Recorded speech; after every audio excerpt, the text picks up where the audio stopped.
For someone who's passionate about space, you cannot just sit and look at sending things in space and not servicing them. Seemed a bit awkward to me. With 12 million euros in Series A funding and major contracts from CNES and others, you've literally extending the lives of multi-million-dollar satellites floating in space. In GEO, you have on average 400 satellites worth $300 million each. Then it made sense to do servicing to something that costs $300 million. Space is humanity's greatest laboratory. Defense is democracy's strongest shield. And today, in workshops, in laboratories, in startups, a new generation rises, not to observe history, but to write it, where every innovation above drives progress below, where every breakthrough in defense preserves our freedom to create. Behind every breakthrough stands a founder with a story. Now these stories emerge to light the path for those who follow. Welcome to Rockets and Radars. Hey Adel, before we dive in, grab your favorite drink and get comfortable. In your case, it's coffee. And actually, I drank too much coffee today, so I won't have any drink today. Anyway, let's get into this. Yeah, let's get into the story of Infinite Orbits and yourself. You've built something that sounds like science fiction, but is very real. Infinite Orbits has achieved what no startup has done before, operating the world's first commercial nanosatellite in geostationary orbit or geo orbit. With 12 million euros in Series A funding and major contracts from CNES and others, you've literally extending the lives of multi-million-dollar satellites floating in space. I want to understand how you convince investors to fund what many would call an impossible mission, the real numbers behind building a space hardware company, and the technical bets that could make or break everything. Let's get into everything. Before we get into the history itself, I would love you to tell people that might not know yet, what is Infinite Orbits? Infinite Orbit is an in-orbit servicing company. The way we define in-orbit servicing is we do build, own, operate assets that we put in space. We call them servicers. And then we operate them in orbit so we can sell services to other satellite operators. So satellite operators have assets in space they call satellites. We build servicers so we can service those satellites. Servicing them means different things.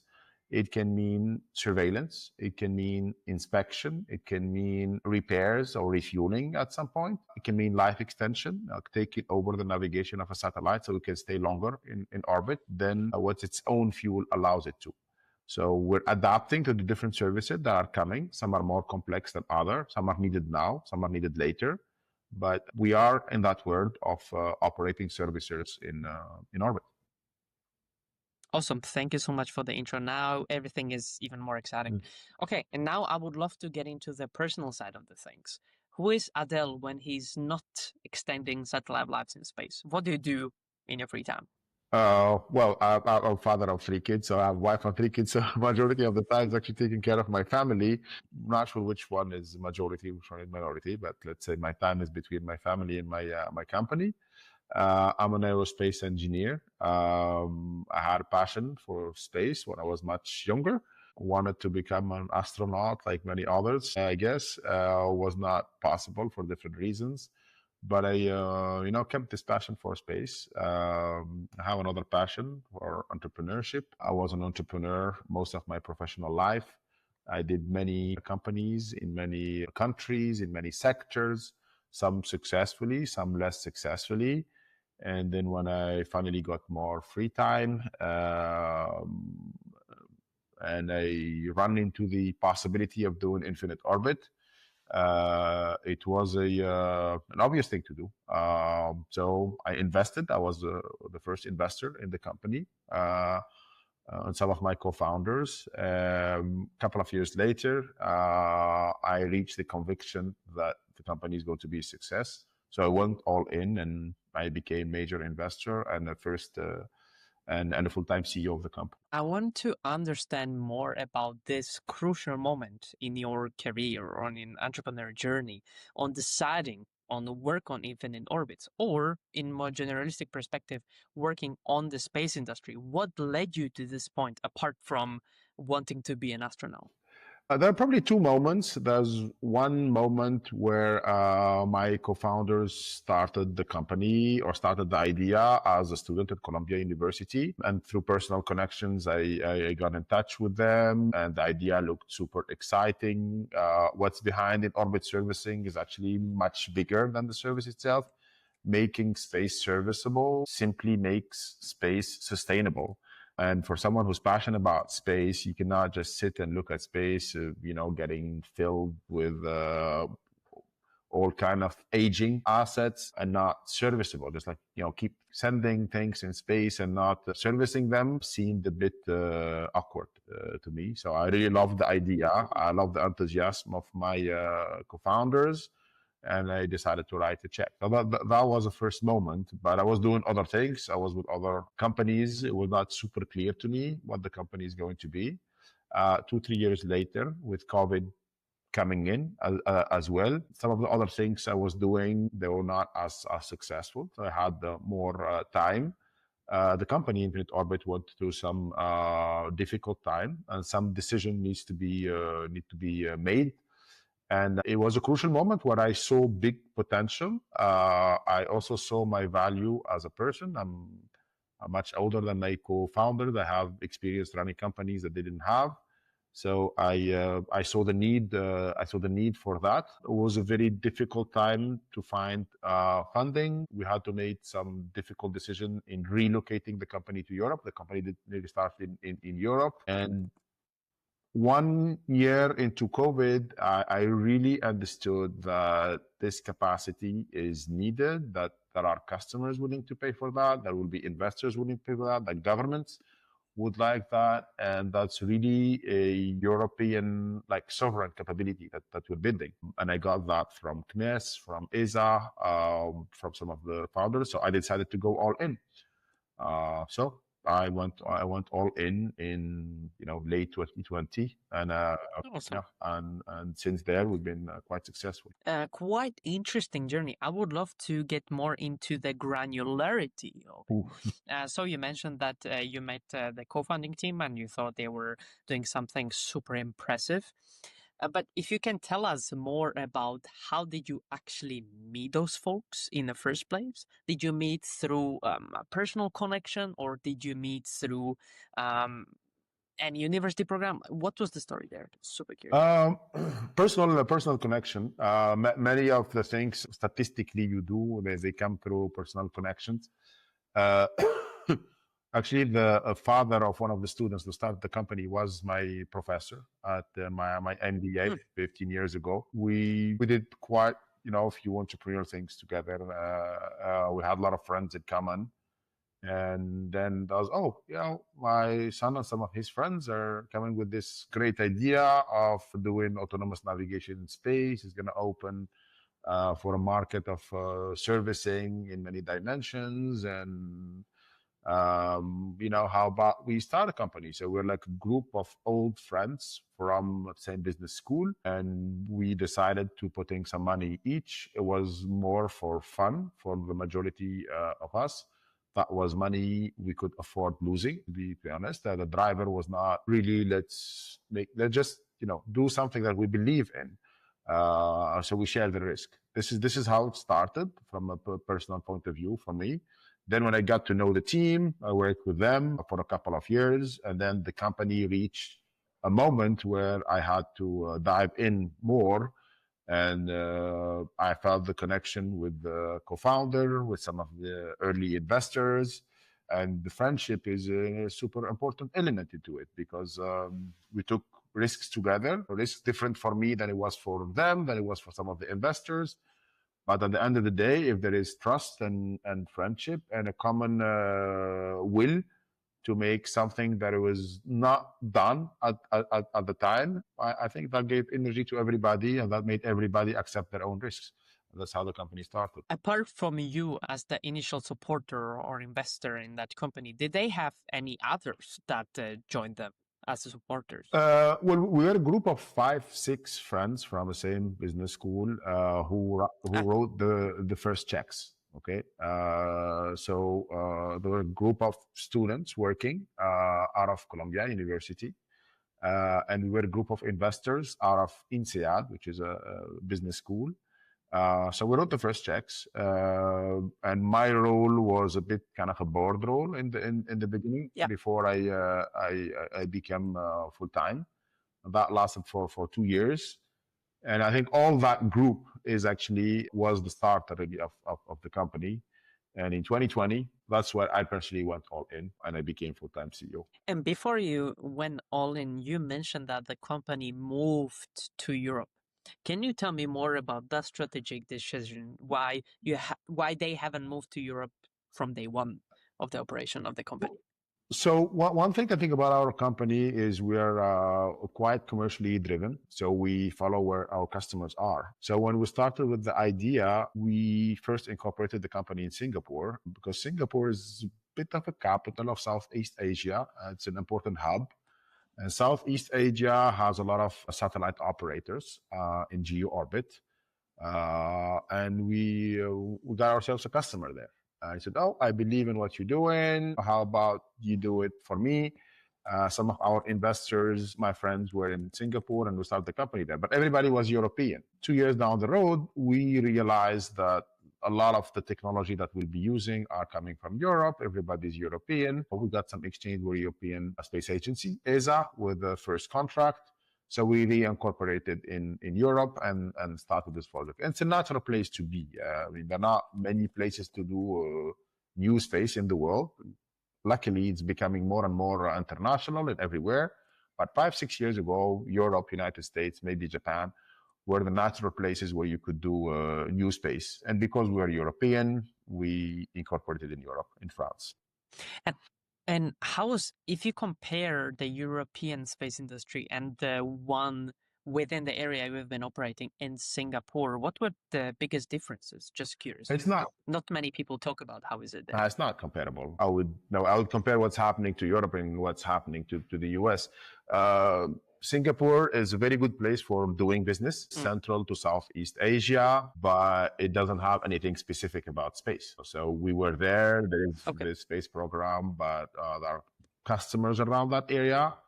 But it's not really, if you take some of the criteria, how many companies are doing propulsions around you, how many companies are doing space segment or ground segment around you, Europe is really a well-integrated place compared to the US in many aspects, in terms of size, diversity, and things like that. Singapore doesn't really play an important role in space. Yet you mentioned that you landed your first customer within that region. Who was it, if you can share that? And how did you get them on board? Because first customer is the hard. It's a satellite operator from the region. I'd rather not share the name. I think what I can share is that we adapted to what customer wanted. We start saying we want to do life extension to satellites.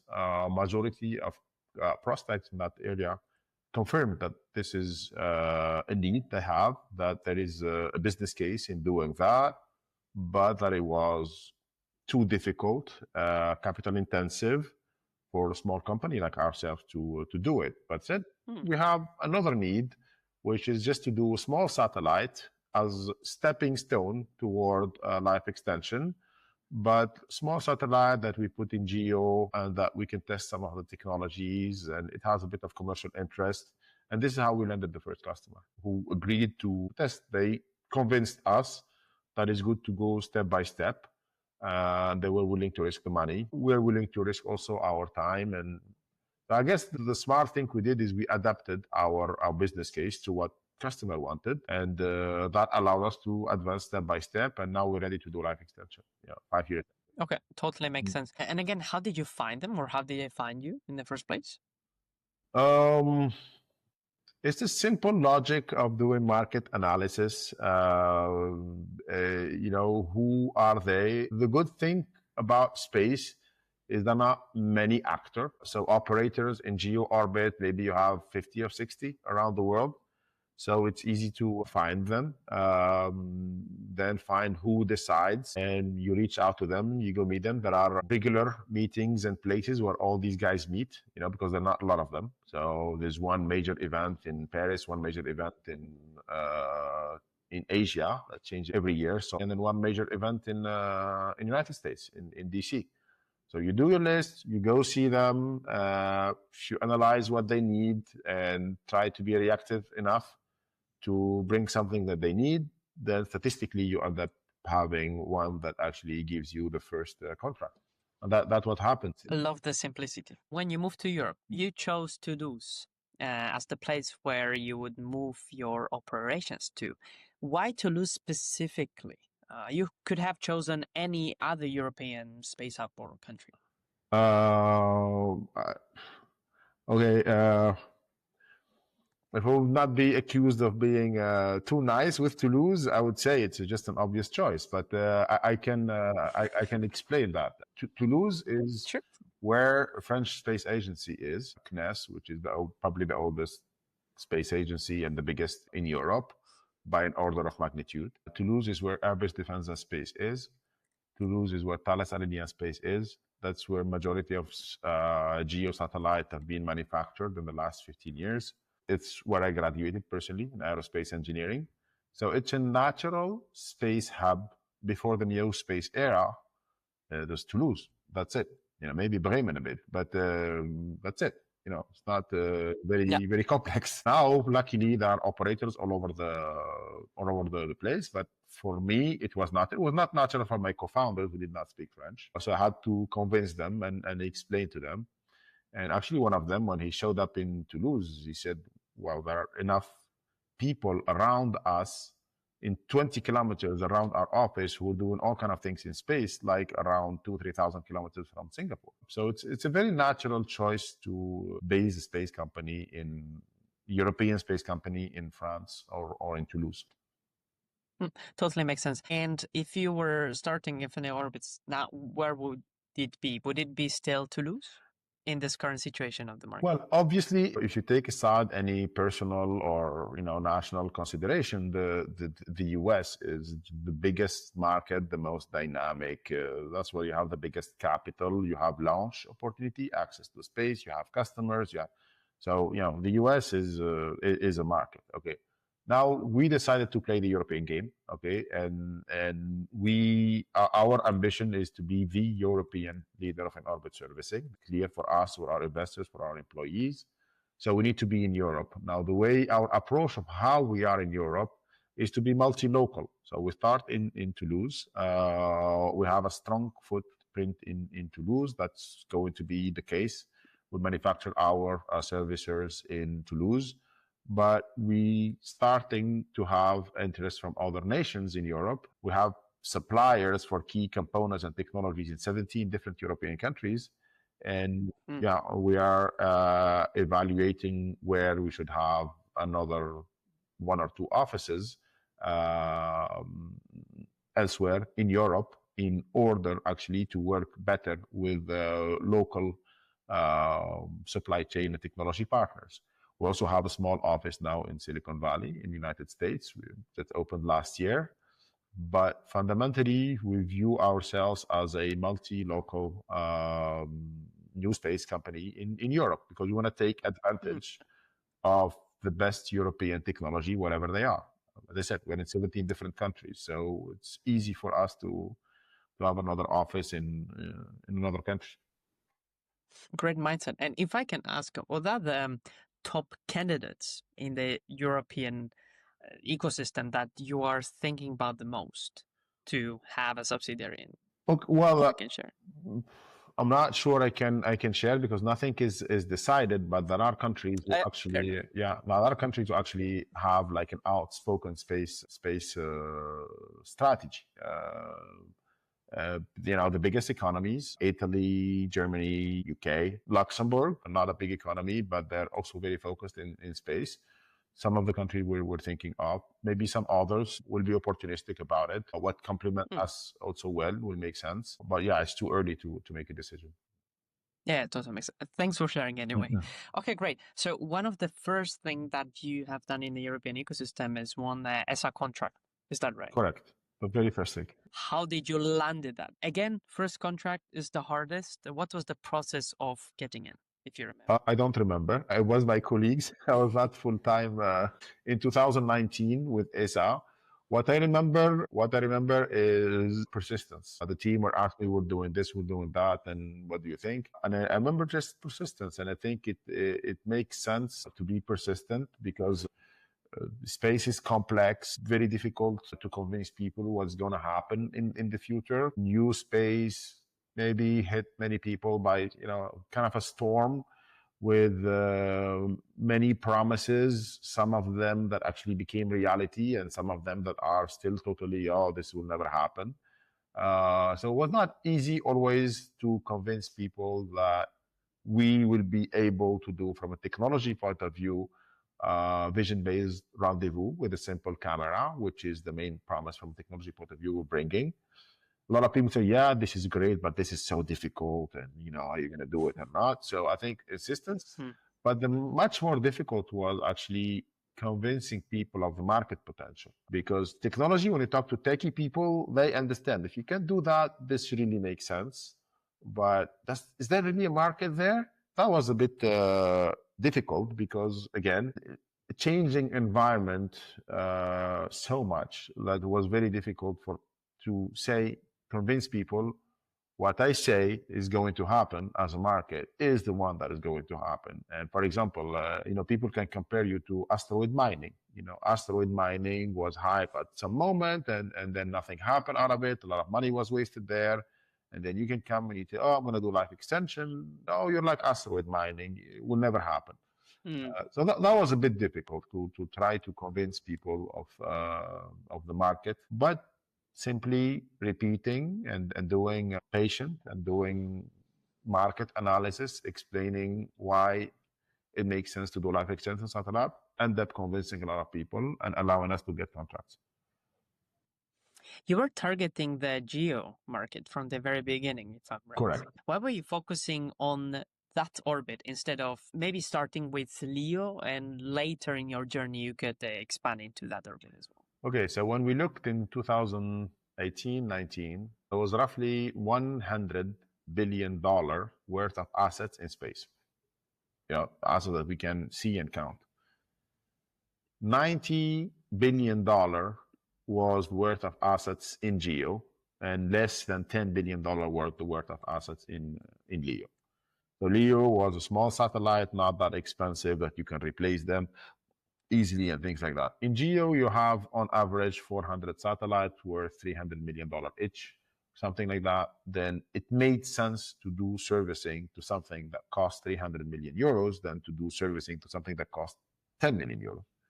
So the market was in GEO. It is still in GEO. There are use cases that are happening in LEO now, but we started with GEO.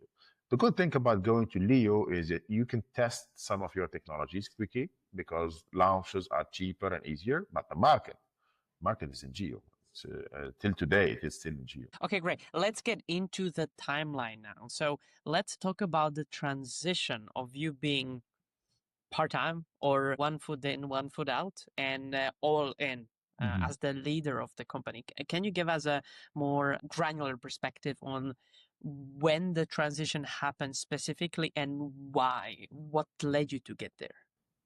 So when we decided to move the company in Europe in 2020, it was a bit untimely because we made that decision unconsciously in 2019.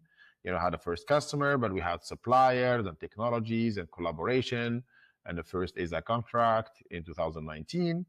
And then we're ready to make a big jump to Europe in 2020. But I was not really planning to do it myself. In 2020, what happened simply is we suffered from the pandemic.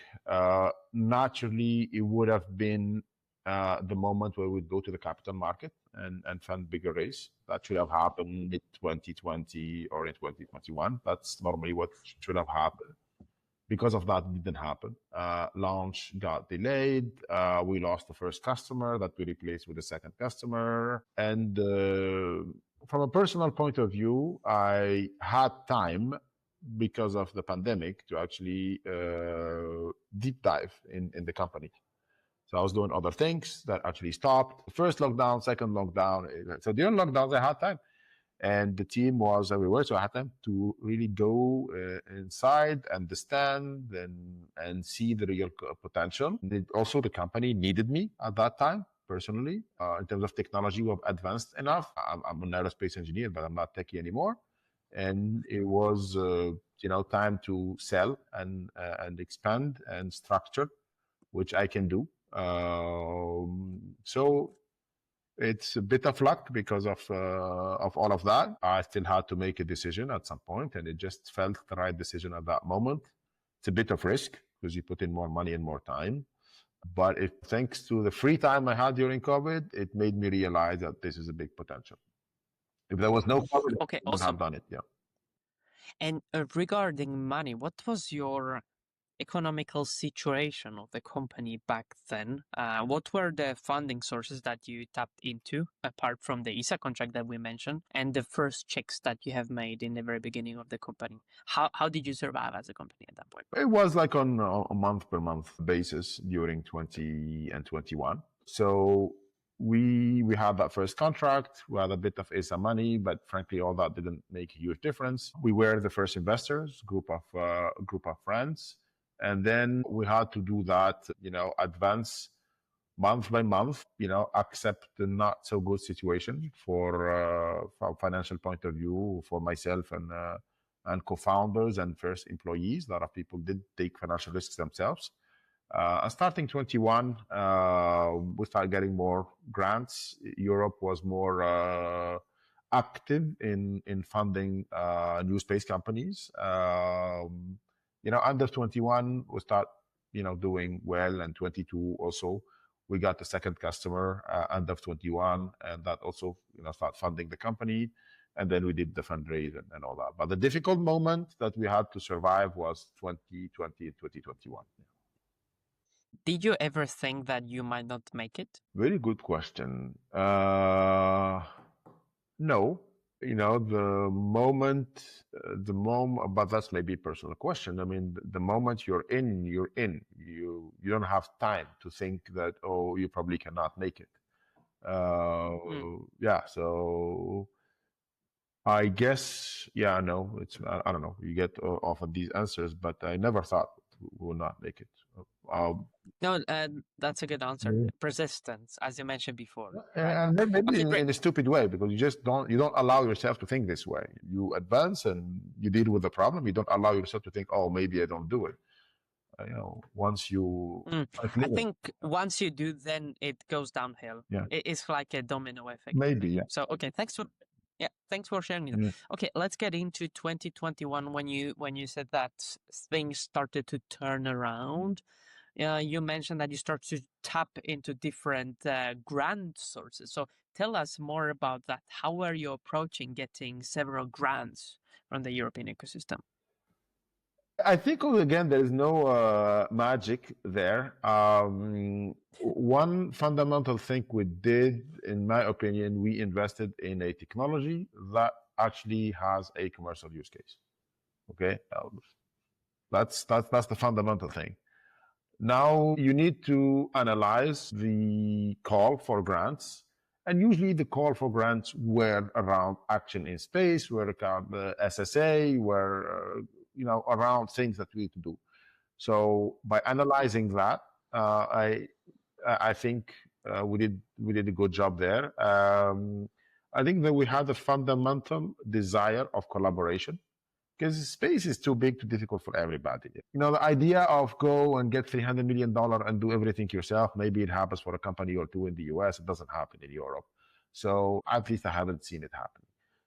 So I think if you're smart enough to collaborate and you're open enough to collaborate, which I think we were, it allowed us to join forces with companies from Netherlands, Germany, Italy, and bring project to European Commission or to ESA or to CNES, different funding partners that were funded. So our ability, the fact that we had a technology and use case that made sense from a commercial point of view, technological point of view, as a starting point, what helped. And then what also helped is our ability to collaborate with people. And I think we're quite open in sharing. We took some risk and collaborated with a lot of people who sometimes were doing similar things than us. That allows us to advance. Around this time, you also joined Space Founders Accelerator program, if I'm right. Yeah. And I'm curious, you were not a new company back then, right? So I'm curious, why did you join them at this point in your journey? To fundraise, we were the first company, we were the first batch of Space Founders. So we were, maybe 3 years old company at that time, or maybe 4, but the COVID years, I don't know how much they counted really. So we were small enough. We wanted to fundraise, and they created Space Founders for that. And frankly, did a good job because it connected us with a lot of funds. It helped us make our pitch to a level where it's understandable, whether they sell to VCs. And it was a perfect program for us. Okay, recommendation here. Regarding funding, let's talk about EIC Accelerator pre-seed. Let's call it like that, which you got in 2022 around that time. Tell us everything about how to get EIC if you would start all over again. Oh, big time. We also just recently won the kind of the follow-up program, which is called EIC Step, which is made for scale-ups, which we are right now, 2-3 months ago. So it's a defining moment, I didn't feel it, winning EIC. It's really a defining moment. It was a project that we took very, very seriously. When I understood really what it meant in end of 21, 2022, we decided that this was a stepping stone for us. So we dedicated a lot of time, a lot of resources. We got help, and we submitted. There's a pre-submission and then a submission. The pre-submission we were not that great, but that made us work even harder, and we did a full submission, and we went for, they call it the blended financing, which is they give you a bit of equity and then a grant, and that literally took us from one league to another league, as simple as that. The moment you win EIC, I think the percentage of winning across Europe out of 100 company that goes to win that, 4 or 6 do win, so 4 to 6%.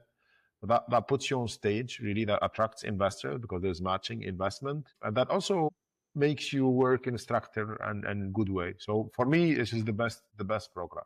That's the change, that we went from League 1 to League 2. From League 2 to League 1 in a way, and allowed us to secure our first round of investment. And it's also helping us for, upcoming rounds as well. You mentioned that you got some help. Can you tell us more about that? Who helped you to actually get it in the first place? And okay, how do you think about help? Yeah, I don't want to mislead anybody. So it's 95% your work as a person.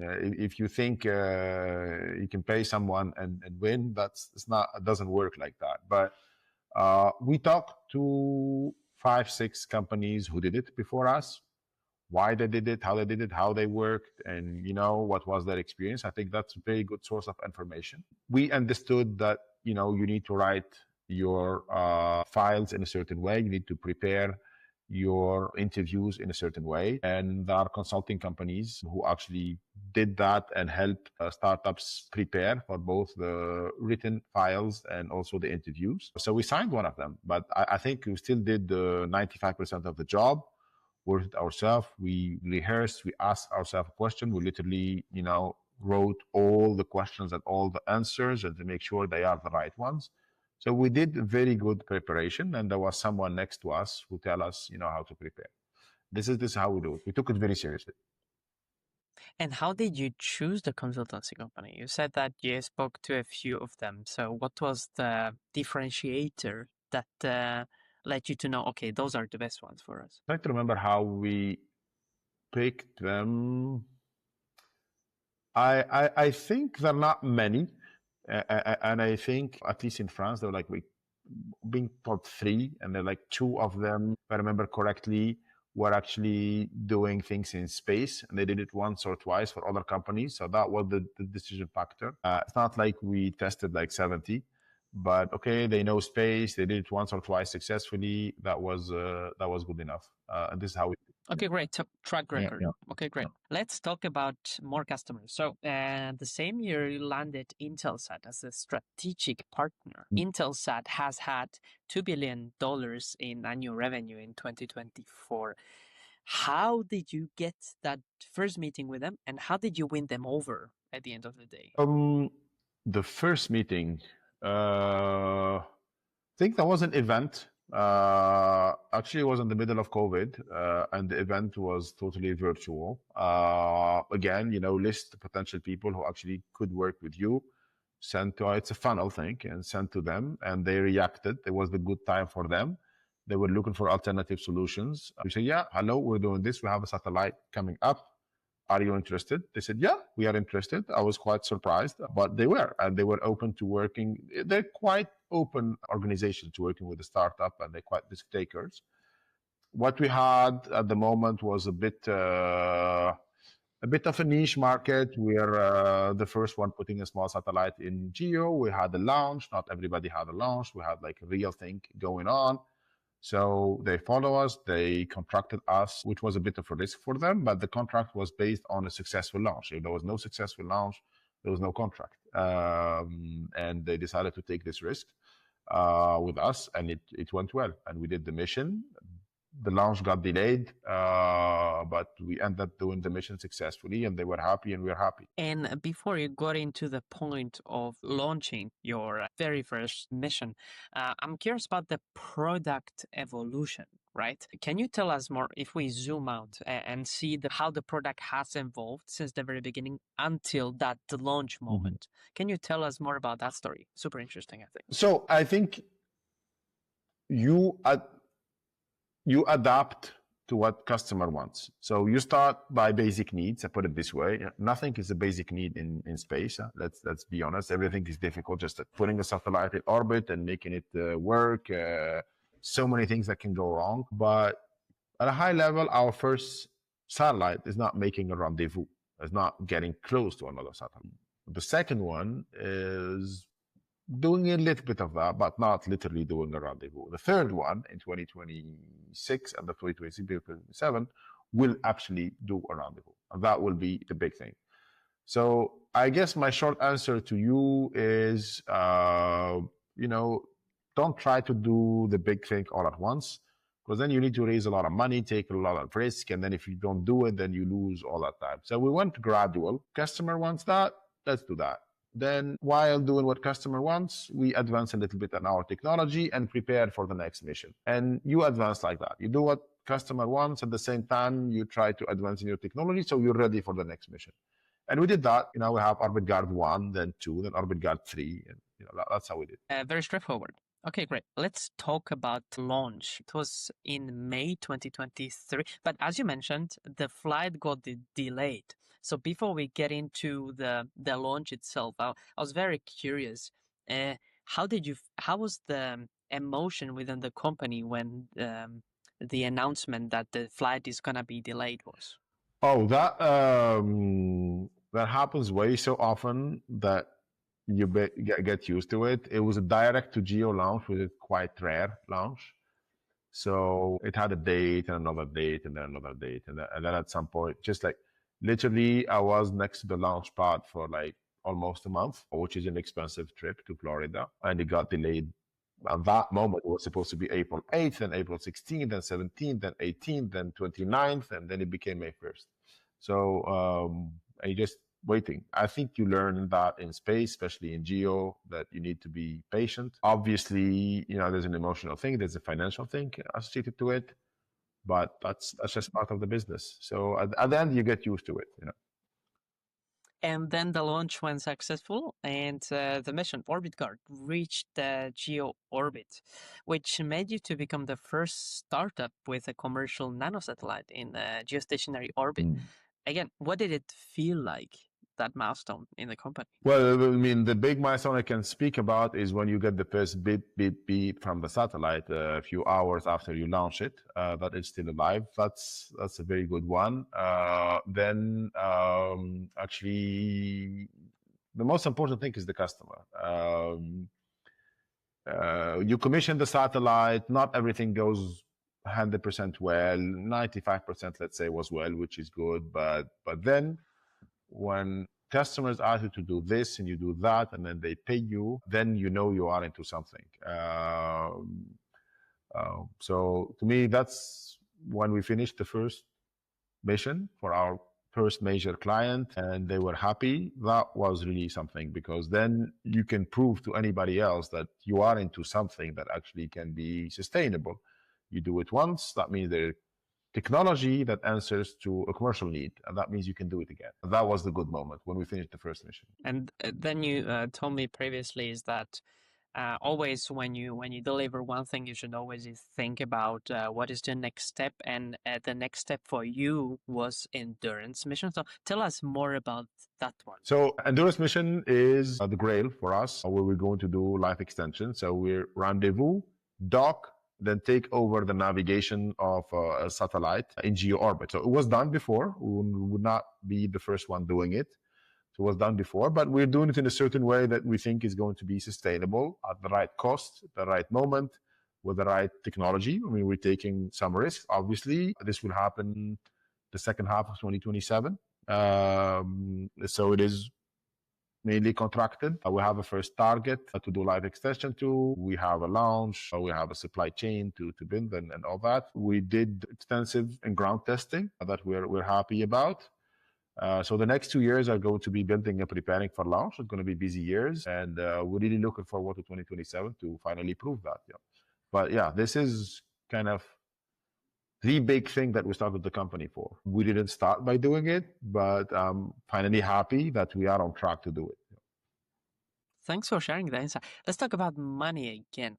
Walk me through every funding round or any milestone where you landed some type of capital, soft funding or private capital before Series A, which we will get into in a second. Amounts, terms, and what you learned each time. Okay. Well, I mean, the first was just we did put our own money. So we're own investors, so a group of friends, less than $1 million. That was between 2018 and 19 until 20. We're funding the company as a group of friends in a soft way. Cap table was like an Excel sheet. That's it. And there was a bit of trust. Let's get it going. And then we get like a formal round, which we call it a seed round later on, with debt and equity and some customers around 12 million that we announced. That was triggered by EIC Accelerator. That literally triggered it. It was also triggered by the fact that we had the launch and Orbit Guard 1 ready to launch. That helped a lot, and that so brought serious amount of money, brought a board, a structure, things like that. And then we're preparing for Series A now. Between now and the end of the year, it will be done. Again, EIC is important part of it. The fact that we have signed missions for life extension is an important part of it, and I think is going really to take the company to like scaling level, where we don't think of it as one servicer after the other, but then we'll start thinking, how can we not do just Orbit Guard 3 or 4, but just do 4 or 5 of them, because now we confirmed technology that works, we confirmed pricing that works, we confirmed interest of customer that works. So that will mean for us to fundraise this year. You have landed the more types of financial instruments, debt, grants, your own money.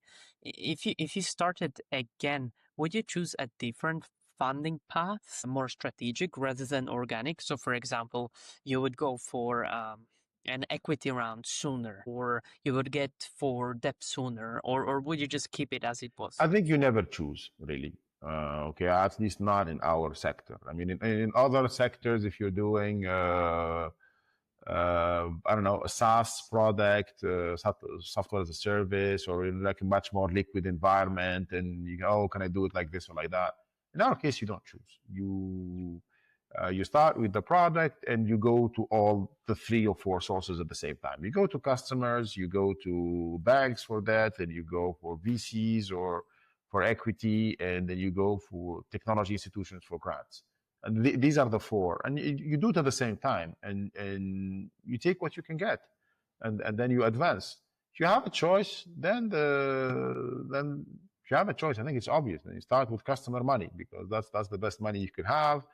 And then maybe you do grant money because that's not dilutive, and then you do debt, and then you do equity.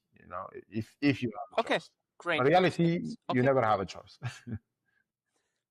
Fair enough. Okay, great. Let's get into Series A. So on May 24, you landed 12 million check round led by New Fund Capital. Mm-hmm. Walk me through that fundraising process. How it started, when did you decide, let's do it, and how did it go? I think we decided to do it really in 2022. In reality, we announced it in 2024, was a 2023 deal. We were always fundraising. I think we're always fundraising. We always understood that you need extra equity. You cannot start with your own equity and just count on customers and debt. So you're continuously doing that. I can't say that you start a round in date A and then 6 months later in date B, you have a term sheet, and it didn't work like that, at least for us. So we're always in the market explaining to people what we do. And then at certain moments you have the maturity. And I said EIC was that moment that we had the maturity. And then we had a first term sheet in summer of 2023. I think we closed not much later. If I have to give one advice, again, never take a no for an answer. Be open. It's VC market. It's just like any other market. You analyze, be analytical about it. What are the people there? What do they want? Why would they invest? Why would they not invest? What they scared of? What they interested in, and things like that. You analyze that, and then you go to them and you approach them. And sometimes it's a mismatch. You know it from day one, so don't waste your time, don't waste theirs. But sometimes you feel that there could be a match. So you just need to be explaining, and you gain experience in explaining what you do. You also get feedback from people, why they would be interested or not interested. So you adapt that. It's a sales process, like you do it with customers. Yeah. Interesting. Do you remember any investor, you don't have to name them, but let's say that somebody said no and you convinced them to say yes. Do you remember any moment? All of them. From that point? I think all of them can say no, and they can say yes again. It's very put yourself in the shoes. It's very difficult for them to say yes. I mean, if I was an investor and then I have millions of people coming to me with a piece of paper, say, "Oh, I'm gonna this, do that," it's very difficult to say yes. But then there are moments. So I think the natural answer for a VC is like, "Oh, I'm not sure. Let's wait." Some of them will say no. Some of them say, "Okay, let's." But the natural answer is not an immediate yes. That's the natural answer for a VC, especially in space. So I really think it's okay. Why no? How can it become a yes? And then at some point, change. And I have few examples of people who said no, then they said yes again, and it didn't go at the end. It ended up becoming a no again. I have example of people who said yes, and then down the road, after thinking, it's a no. So it's a volume game in a way, and the no is the natural answer. So you just need to, keep pushing and understand why you're pushing. Okay, awesome. Thank you for sharing that. Very practical. Okay, we haven't talked about the team and team building, so I want to get into that as well. So since the start of the company until now, how did your hiring process look like, and how did it evolve over time? In a nutshell, we are hiring for the personality. Most of the time, we were small, we were a team, we worked in different countries, didn't have an office at some point. So you just need to click with the people. So we hired for that for some time. We didn't have a real process. We started having process a bit down the road. We're 3 co-founders, and we wanted at least 2 to meet the person and say yes. We hired informally for a couple of years as a consultant, as, come and help part-time, things like that. Now we have a process. I would say we still hire for natural motivation. If a person is not naturally motivated by space and by our technology and by being part of the team, we don't hire them. The team family effect is still there. We're 55, 60 maybe, but we're still there. We didn't have to let people go that often, maybe happen once or twice.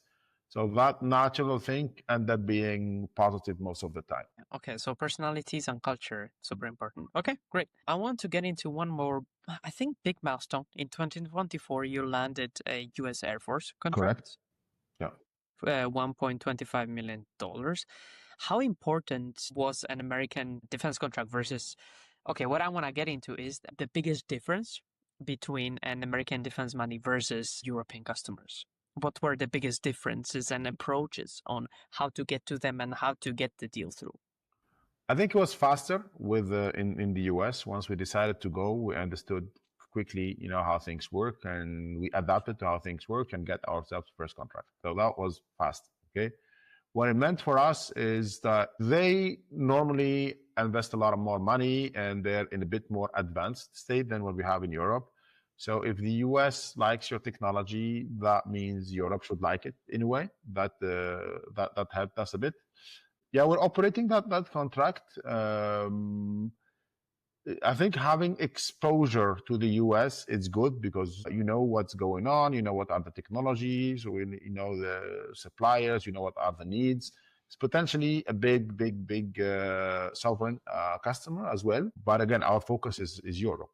We want to be the European leader. But the fact that we landed the contract there, now we have a small office there. We're connected to quite innovative country in space, and this is good for us because then we feel by doing that we're always a bit ahead of a curve. Okay, great. Let's talk about the future. Where is Infinite Orbits going in the short and the long term? And I would love to also get your personal thoughts on where the market is evolving in short and long term. Where do you see it going? Okay, well, for us, we wanted to be the European leader in orbit servicing. This is, clear objective. We believe the market is going towards more and more servicing in space. Access to space is cheaper and cheaper. Satellite operators understand more and more the need for servicing. They're building it inside satellite that they're building right now. They're making satellite to be serviceable, which is not the case right now. So we're pretty positive about the market. We think the sovereign aspect of the market is going to be important. There are markets that you can, defense markets, for example, you can access them in Europe if you are a European, in the US if you are American, and not vice versa. So we're mindful to that. The dream is in the next 5-10 years to have many servicers to be able to operate in orbit servicing, life extension, inspection, active debris removal, maybe refueling one day on a regular basis by mastering the technologies that will allow you to do it in a cost-effective manner. And having a technology-based, supply chain base that you can leverage towards that. That's the future for us. Okay, awesome. Thanks for sharing. And now we are at the last section of the chat, which is called quick fire round questions. So I've prepared a few questions and I'm very curious what do you think in a sentence or two per each one. Okay. If you remember, what is the most painful rejection you faced while building Infinite Orbits? Like ever through the journey? Quite a few. Some people tell me there is no future in life extension. And some people did that and you knew 100% that there is a future in life extension, but some people still 2-3 years ago say, no, this will never happen. That's a bit of rejection. And I will stay on this market. Do you think there's still a room for new players in orbit servicing, or is the windows closing already? Window is never closing. To me, you come with a newer technology, newer way, higher capital, anchor customer, and you can still play. The reality is there are 5 to 10 companies who are quite advanced. We're one of them in the world. 2 or 3 in Europe. We're one of them. They're going to be winners and potentially, less winners among those. It's becoming more difficult for newcomers now that we are established. Those 5, 10 are established, but the door is never closed. If you come with much better technology, more money, you can catch up. Okay, great. Next one.